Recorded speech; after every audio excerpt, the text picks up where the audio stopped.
In this lesson, we're going to talk about adding and subtracting polynomials, which is going to lead up to factoring eventually, but we first have to talk about several terms before we actually progress that far. A term is a number or the product of a number and one or more variables raised to two powers, and we're going to talk about different types of polynomials and how they can be classified by the amount of terms that they have. The coefficient is the number that is in front of the term. So for instance, if we had negative 7x cubed, our term is an x cubed term. The coefficient would actually be just negative 7. A number by itself is considered to be a constant term. A polynomial is a finite sum, which means it just does not go on to infinity, which all the variables are raised to non-negative or power integers, and no variables appear in any of the denominators. So I've made a list of things that are polynomials and things that are not polynomials, and they look very similar except for the fact that if we have a negative exponent, then that would be considered not to be a polynomial, or if a variable is in the denominator. Not that it's a fraction, because in this case we have a fraction over here, but because this is a variable in the denominator, that is what would make it not be a polynomial. If we have just one term in a polynomial, it's considered to be a monomial.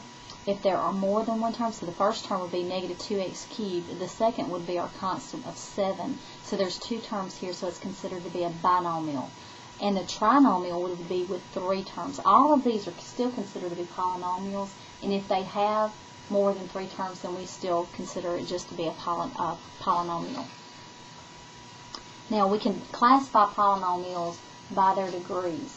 So in this definition, you take the sum of the exponents of a term, an individual term, to classify the degree. So for instance, in this case right here, this is a monomial.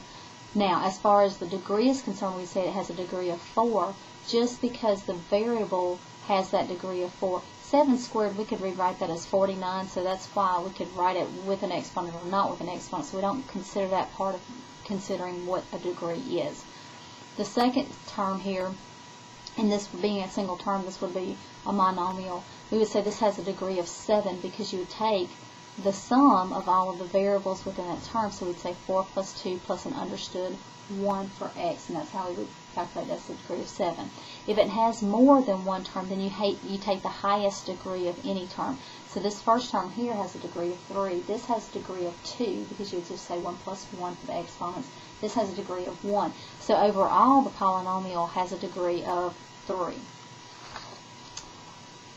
Now, when we start adding and subtracting, eventually the directions are just going to say to simplify. So please be in the habit of being able to look at several terms and being able to know how to simplify those. If we added, we would actually add like terms. So in this case right here, we have a y cubed term here and we have a y cubed term here. The term is still going to be y cubed. That doesn't change. You're just actually adding the coefficient. So you would say 10 plus 1 would be 11. We could add our y squared terms, and again, the y squared does not change. You add their coefficients. Negative 1 plus negative 4, which is going to be negative 5. 4y and 3y would give us positive 7y. And then if there's something that you have that you can't add to anything else, like in this case would be negative 11, you just bring it down, and this would be descending order. Now, as far as our answer is concerned, we would say that the solution has a degree of 3 because individually this has the highest degree. To subtract this, we would need to eliminate our parentheses, which we don't need the parentheses for the first 2 terms anyway, but to eliminate the parentheses for the second set of terms, we would need to distribute the negative sign. So we would say negative times 6y to the 4th is negative 6y to the 4th.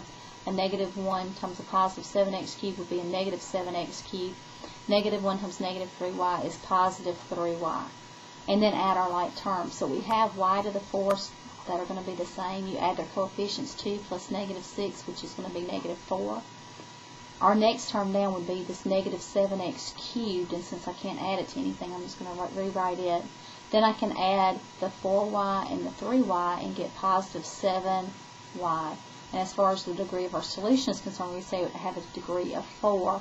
And it would be considered to be a trinomial because there are actually 1, 2, 3 terms.